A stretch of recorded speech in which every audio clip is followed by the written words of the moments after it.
And when you do a Google search for those kinds of entities, you're going to see that on the right-hand side of the search results. It's going to maybe have, if it's a business or an attraction, maybe a phone number, maybe a link for directions. When it says knowledge panel, it's going to contain a lot of knowledge, a lot of information that Google is able to connect about that entity. If it's a business, that's going to be triggered by your Google business profile. That's kind of where you start. If you want to show up in the knowledge panel, if you want to trigger a knowledge panel, have a knowledge panel and all this.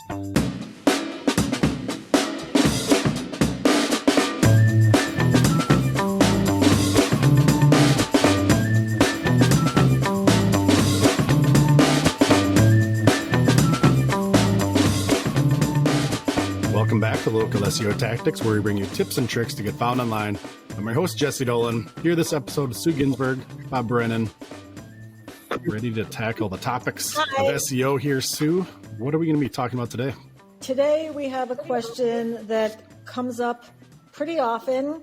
Originally comes from a client of ours in Austin, Texas, Tracy Jackson of Simply Racks, pallet racking company, great business owner. And she asks, what is the knowledge panel and how do we get in it? Does SEO help the knowledge panel? So I thought, that's a great question. She's not the only one who's asking it, and that's what we'll be talking about today. So our quote for the day is, I never heard of anyone ever stumbling on something sitting down. And that is a quote from Charles F. Kettering, the inventor of the electric self-starter. And I thought that was good today because Tracy's already a really smart business owner. She's always asking questions, always still wants to learn, see how she can. I like that one because the way that read is the way English comes out of my mouth and brain sometimes. So I was like, hey, it's great. little choppy, but it's still got the message across there. Like I don't know. Good. Some of your quotes are super eloquent, right? His just seemed like, those are my kind of words. So for better or for worse. There you go. An inventor, Jesse. So that's good. That's good. Okay, real world story to set up today. When COVID hit, every business had to make some kind of change or changes and learn new ways to do business. We didn't have a choice, so we learned how to use technology in ways we didn't know or we didn't think of before. How to have meetings other than in person, how to share documents on Zoom, how to work with our teams remote versus all in the same office, how to check whether a business was open or if they had changed hours or were now delivering or pickup or whatever, all of the above. And while the reason to learn new things isn't always as big as COVID, as business owners, there is always a reason to learn new things and ways of doing things to keep your business at the top of the game. You may not always know what you need to learn, but there always is something to learn. And that's what I like about today's question. It's a business owner asking about the knowledge panel and learning something new that will keep her business thriving and on top and ahead of her competitors. Really smart. With that, can you talk about the knowledge panel? What is it? How you get in it? What you do to get in it and stay there? And what can we do as SEO experts to leverage it so that it does have a positive aspect on you, a positive impact? Yeah, I think it's something people listening, or watching may not even totally know what we're talking about when we say the knowledge panel, right? It's also referred to as the KP, which, knowledge panel, KP. And I suppose the first thing to talk about is there's kind of two different routes that this knowledge panel will show up. We'll put a link in the show notes too, actually, for everybody listening. Go on to localseotactics.com or whatever you're in for podcast. Link to the post on our site, Local SEO Tactics. From there, and I'll put this link from Google for what is the knowledge panel. And it gives a little bit more technical from Google what this is and why it is. So without diving deep into the weeds on that, the knowledge panel is if you've ever done a search for maybe a famous person, a location, some kind of landmark, anything of some kind of authority or popularity or things like that, it's going to have this knowledge panel And when you do a Google search for those kinds of entities, you're going to see that on the right-hand side of the search results. It's going to maybe have, if it's a business or an attraction, maybe a phone number, maybe a link for directions. When it says knowledge panel, it's going to contain a lot of knowledge, a lot of information that Google is able to connect about that entity. Pictures, reviews, things like that. If it's a business, as opposed to celebrity or a landmark or something like that, that's going to be triggered by your Google business profile. That's kind of where you start. If you want to show up in the knowledge panel, if you want to trigger a knowledge panel, have a knowledge panel and all this, get yourself set up with a Google business profile. We've talked on the show, many times on how to do that. If you're listening and you don't have a Google business profile, or used to be called a Google My Business listing, a GMB. If you don't have one of those set up, go do that. There's a ton of other reasons we're not necessarily going to dive into today why you need that for your business. It's definitely an A1 thing to do, but you have to have that, and that's going to trigger getting into this knowledge panel. Influencers, celebrities, things like that can have one without that. Not going to dive into those tactics. I think Bob and Sue, we've talked, most of our audience, people listening, are business owners or marketers, right? So I don't think we need to go down that road very much. If we're wrong on that, if there's a bunch of you out there looking for PR and kind of more of your influencer status, loop back, drop us a comment, reach out to Sue and let us know, and we can dive into that in a different episode. I'm looking at my notes here. Back in episode 107, we'll also link to this in the show notes, we talked about how to get your social profiles linked and showing up in that knowledge panel. And I think there, in reviewing the information for this episode, I think there's some good stuff in that episode that can be related to this. And again, I'm not going to diverge and talk deep on that, but your knowledge panel will act as the spot for Google that brings in all these things that it knows about you for different entities and links to more information. This is not to be confused with the actual search results page, right? If you're looking for something, you're still going to get all these regular results in Google on that page. The knowledge panel is this little widget, this column of information on the right-hand side that's going to have all this pulled together, kind of specially. If you are not sure, if you have one listening as a business out there right now, just do a search for your brand, your business name, and see if it pops up. It's going to be off to that right-hand side. If you're showing up, that means you have some kind of a profile set up and you can take advantage of it, do some things like we talked about in episode 107 for how to add things in your knowledge panel. Otherwise, you can add additional information just by fully filling out your Google business profile. If you don't have one for your organization, then there's a couple things. One is to make sure you have a Google business profile set up and claimed. Two, check the name of the Google business profile that you're using, right? Sometimes for SEO purposes, we might use phrases and words that are not the proper business name for that knowledge panel. So if your knowledge panel doesn't show up when you're doing a search for your business, maybe that's why. Maybe you're using some SEO strategies on your GBP, that aren't going to trigger it. That would be an indication for you to maybe pause and think about how aggressive you are on that strategy if you want. Because with this, if you're doing a search for your brand and Google doesn't pull up your knowledge panel, understand Google's not associating that brand, that search, like with you, right? So, that doesn't mean it's good or bad. It's just something to be aware of and for you to think about. So if you're searching for your brand, you don't pop your knowledge panel, but you do by typing in the proper phrase or name that you're using for your GBP. I would just kind of see if that makes you tweak your SEO strategy there at all. More than likely it should, because depends on how hyper competitive your GBP is. It is important to build your brand and your entity, which is the underscore of this concept of the knowledge panel. For SEO, Google needs to know, what are your social profiles? What on YouTube, right? Is there something on Wikipedia for you? What are your hours? Just all this different information. Because they don't need to know just the keywords, right, that you're targeting with your website. They want to know how authoritative, you are, trustworthy, right, reputation, all these different things. And the knowledge panel is it's not exclusive, but it's kind of a way we can have confidence in knowing what does Google know about our business, right? If Google is aware that this Facebook profile is for your business, it's going to show up in the knowledge panel. If it's not showing up in there, again, it doesn't mean you're messing up and doing your SEO wrong. But if you want Google to be aware, that's your property and that's your entity as well and related to your business. There's some things you can do. Again, check episode 107 to trigger that and start to draw those connections.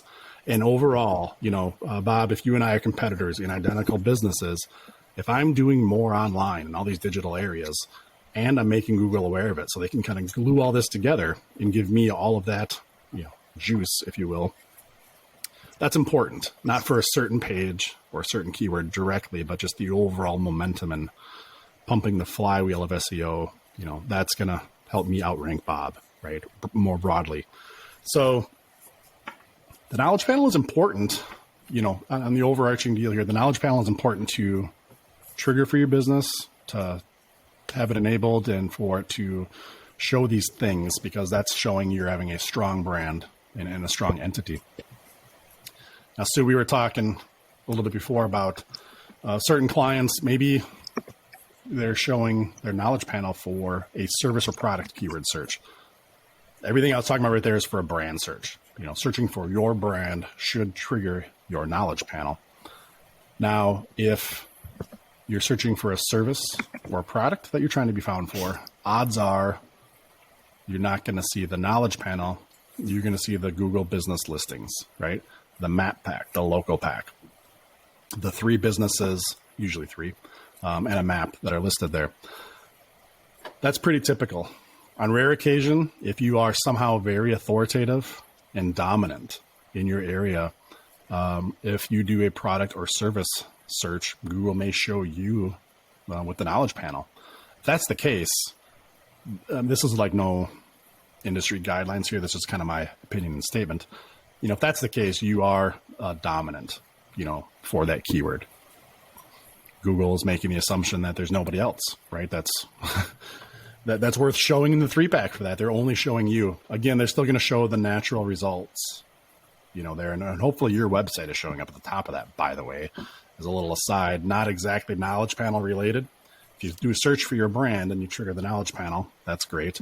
But as a side topic, your website should also be the very first listing up there in the naturals, along with all your other citations and review portals and everything else. You should totally own the first page of Google, for your brand, or the top of it at least. Okay, so let me shift gears over to a little bit about what you can do with that too. So if you do have a knowledge panel, you want to leverage it more.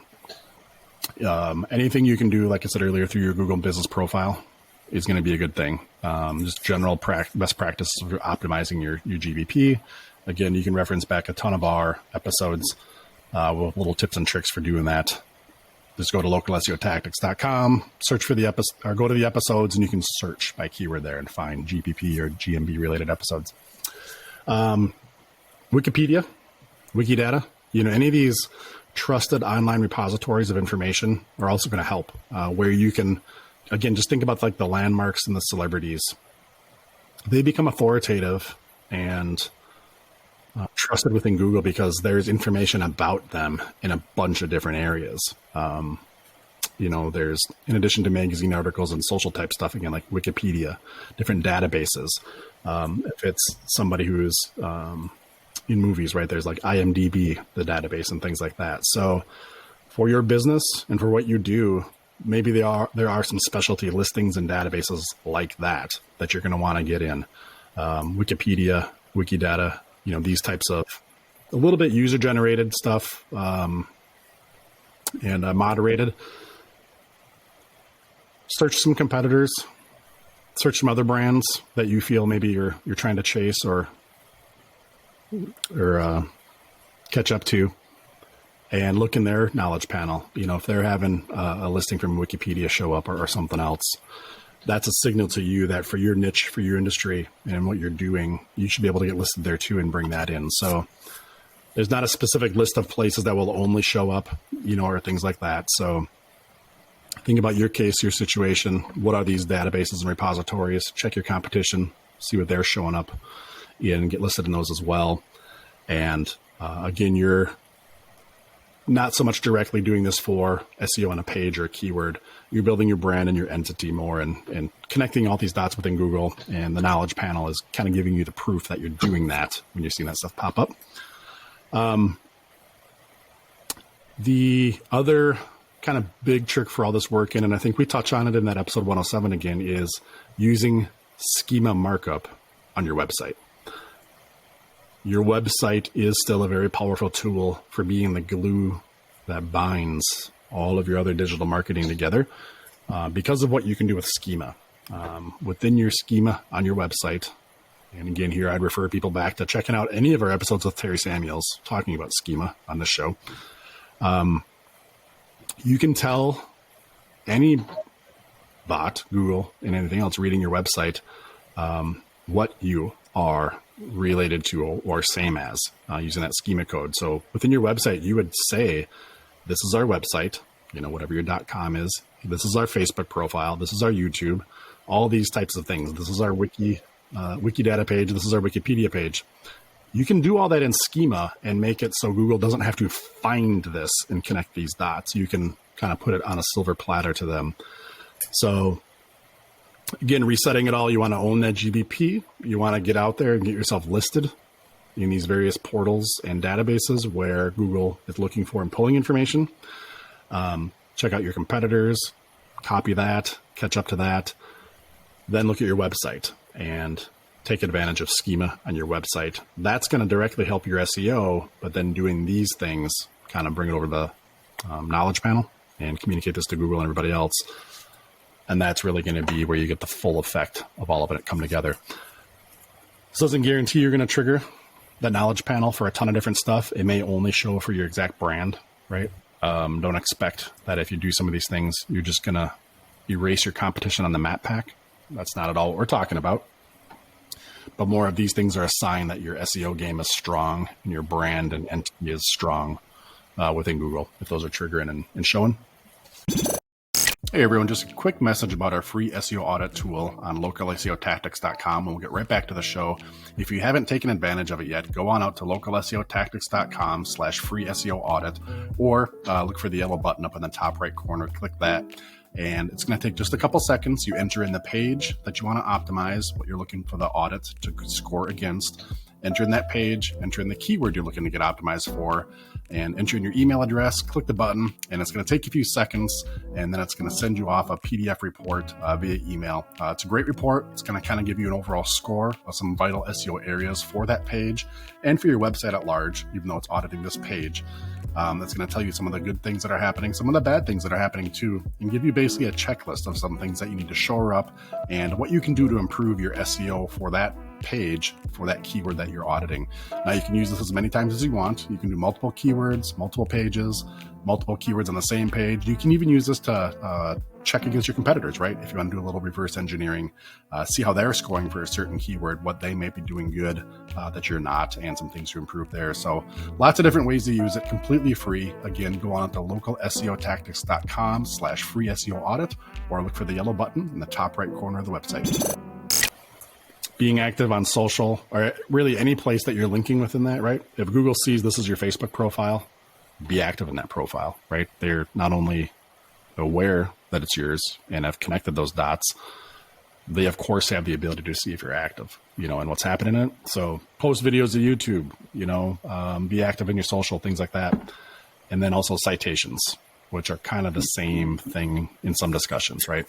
Whether you're on Facebook or Yelp or MapQuest, Foursquare, things like that. Is that a listing? Is that a citation?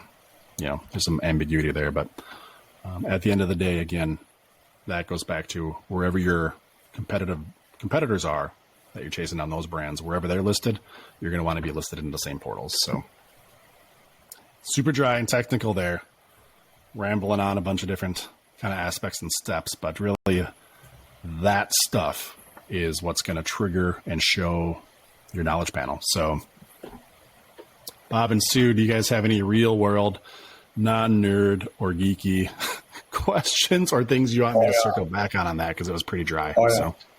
So a couple of things. Again, if you're going to focus knowledge panel, versus other search terms. I'm sorry, brand versus, let's say, a search term. Would an example of that be, essentially you would do your research and find out, I'll just pick on Firestone, right? Yeah. Do you want to go, heavy on your knowledge panel for the Firestone name versus tires, right? Yeah. I mean, that would be a strategic deal. The other thing is, I guess I would throw out there that not to mislead people out there, like, and maybe you can comment on this, but let's just take a typically heavy competitive search term like plumber or plumbing, right? Common services that are needed, that there's going to be a heavy, competitive deal.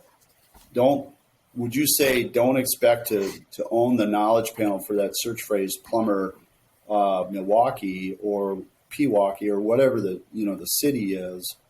You're not going to own that knowledge panel more than likely for those search terms, because that's a pretty competitive deal. Yeah, definitely an area where it's the old, it depends for SEO, right? Like Right. How many competitors, how dense, the less competition you have, for sure, the more ability you're going to have to just get the knowledge panel for those keywords, right? So, right. Well, and then, or the alternative is, again, I think Pewaukee is technically a suburb of Milwaukee, or it's right up against it, or let's just say it's a suburb.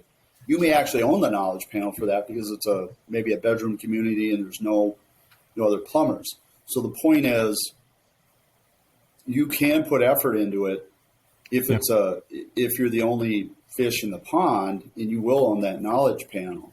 Or if your service is very unique, Spanish buggy whips. I don't know, it's one of those things where, you should own the knowledge panel on that because, right.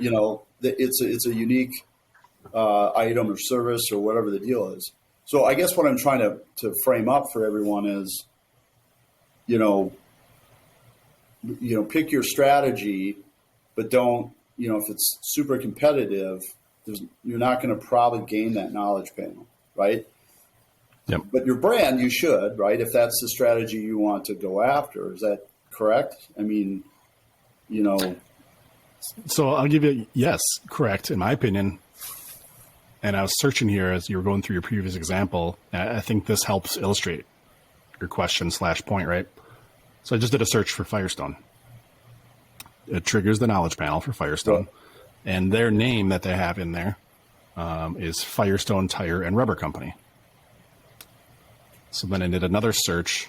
So that would have been a brand search, Firestone. Then I did another search, which would be a service search, keyword search, if you will, or product search. Tire and Rubber Company. Being that Firestone had their name as Firestone Tire and Rubber Company, I was like, oh, maybe they'll show up for Tire and Rubber Company. Well, Goodyear Tire and Rubber Company shows up in that knowledge panel for that. Which Goodyear, Firestone are, not exactly completely different companies, if I understand it correctly, if I remember right. But so that's interesting. They have the exact same approach, right? Brand name, Tire and Rubber Company is what the rest of it is. So they are thinking about this and doing it right. And to your point of, what are you using for your name, right? And are they going after Tire and Rubber Company or more of the brand? I didn't expect either one of these to say Tire and Rubber Company, like in their name there, right? So that was kind of interesting. Looking down at the bottom within that knowledge panel, Google has people also search for, like there's Bridgestone, and their name is just Bridgestone, for example. So they didn't have any extra keywords in there, right, to show up. Right. And it would be curious to have the back end access to these to compare and see how much difference that makes. But yeah, for everybody, do you just go with Bridgestone, or do you go with Bridgestone Tire and Rubber Company? What are you trying to be found for? What makes a difference? And really, what's going to be good for your GBP in that regard is going to be good for your knowledge panel. The only caveat is if you show up with your brand or not. And I think for most of us, especially if you're kind of regional or local, we'd probably usually rather show up in the GBPs for that service or product than our brand, because usually that's probably going to be a higher search, right? Right. Maybe dozens or hundreds of searches per month for your brand versus thousands for the products and services generically. So I think these guys did a good mix of getting their brand in there and also a couple keywords that describe their company too. So, yeah, and I would just throw out, could you potentially do both? Or, I mean, I guess you could, again, dominate. If you're in a small town and it's 2,500 people and it's you and one other plumber, yeah, you could own that knowledge panel, because if you know the other plumber isn't putting any effort into their GBP or whatever, it's very conceivable, and you've got a healthy website and you're correlating everything. Good chance you're going to own the knowledge panel. Yep. And that could be a strategy. But again, if you're in a bigger market, there's plenty of plumbers. You want to get in the 3-pack for sure, but it's going to be unlikely you're going to get that knowledge panel, right? I mean, is that accurate? Or yes, okay. For that service keyword, yes. Yeah, and the only way you potentially could, it's not like you couldn't, but the only way you potentially could is if the other competitors are extremely weak in terms of working on their GBP or their Google business listing. And you bring up a good point, Bob. I think people need to understand it's not like the top tier of GBP SEO domination is you get the knowledge panel, right? Like Google's going to show the 3-pack, if right. there is viable competition. When they only show the knowledge panel, it doesn't mean you won. It means there is nobody else for that right. in Google's mind, right? So don't expect to not see the 3-pack usually, especially if you're more competitive, things like that. You're not failing if you're not triggering the knowledge panel for that service keyword. It's going to be pretty rare. What Bob's talking about is where it's more expected. The smaller market you're in, the more niche you're in, things like that, then you can have an expectation of really achieving that. So, okay, is this true? I think this is what I heard you say, Jesse, that you can't control when Google shows up your knowledge panel, but you can control what Google knows about you and your online presence. So if you search for your brand and you pull up your knowledge panel, make sure that everything in there about you online is in there. Is that true? it would be true. I'm definitely always hesitant about marrying those words, control Google. And so theoretically, yes, we should be able to, control that and dictate that. As far as we can present these things to Google, like again, through the schema, through our website, blah, blah, blah. It's going to be up to them to actually show that stuff in the knowledge panel. So a little asterisk to your statement a little bit, we can try to control it and we can do all these best practices, but ultimately it is up to the Google machine to actually, do that stuff. And I don't think there's like a support area for like knowledge panel support, if something's not working right. You know what I mean? So kind of like Bob said earlier, I don't want to mislead people maybe in that direction that this is a guarantee or should or whatever, but these are the tactics and the techniques to manipulate this, if you will. So, or to try and manipulate it. Yes, try to. Right. Interesting. But if you do come up on something other than your brand name, it's great, because if somebody else is searching and you're the only one that comes up, then you're who they're going to see and click on. Yeah, if we're doing things right and if logic is prevailing, you should show up for your brand search in that as like the first thing. And then as you get more traction and more authority, then those product and service keywords. And if that's happening, like you're saying, Sue, virtual high five to yourself, because you're crushing it in your SEO. Google is really looking at you with some respect and authority, right? So yeah, that's a good thing if that's happening. It's great. Really good. Wow. So there we go. That's the knowledge panel explained, not in advanced, but a little bit more than basic. So it's great. Anything else to add, Bob? No, that's about it. I think the key is that people have the right, these are best practices. And what would you say, Jess? 1 out of 10 times, outside of your brand, if you're trying to get the knowledge panel for that search term, I mean, you're lucky if 1 out of 10, 1 out of 20 times you actually end up having and owning the knowledge panel. And again, I think that's contingent on the niche or what it is or service or product that you provide. how competitive that is and or your market size. If it is a common service that you're either the only game in town and the people that are in your market, they're just weak at doing the proper things for Google to see them. Is that about right? Or so it's hard to put a number 1 out of 10, 1 out of X, just because there are so many variables, like you said, for competition, for niche, everything else.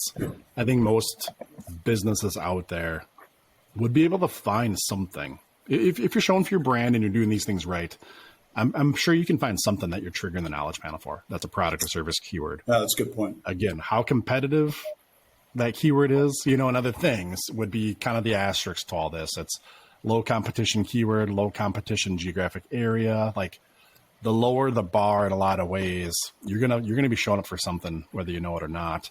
It may be something that's virtually invisible too, though, right? So, to your point, or more to your question, though, the factor of those variables. If it's 1 out of 10, if you're a small market and the only game in town, yeah, 1 out of 10 or better.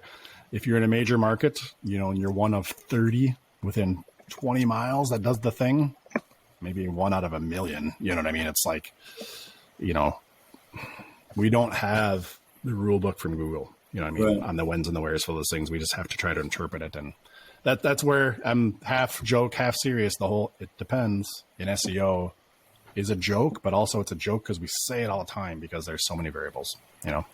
It's hard to pin some of that down, but total clarity through the mud there, right? Yeah. Such is the game. Isn't that the case with a lot of technology, right? Right, especially when you get Google in the mix.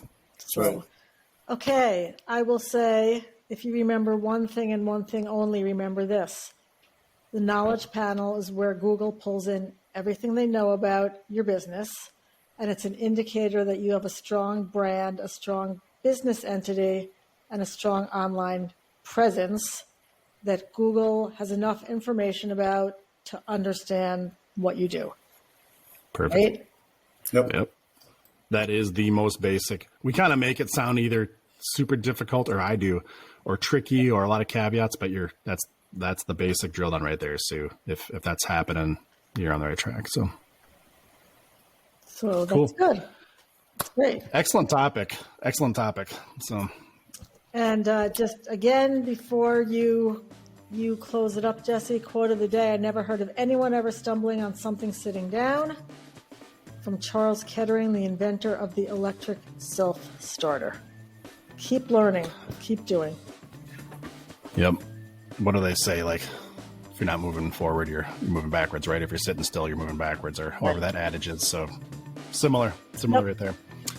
All right, good topic. Hopefully that helps everybody out. If you're listening and you want us to expand on this, maybe you are that celebrity looking to get the knowledge panel, need some help there like we talked earlier. Whatever it is, go to localseotactics.com, scroll down to the bottom, click the link for submit a question. We'll handle your topic and talk it through and help everybody else out too. Check it out and let us know what you think. In the meantime, we'll catch everybody else on the next episode. See ya. Bye.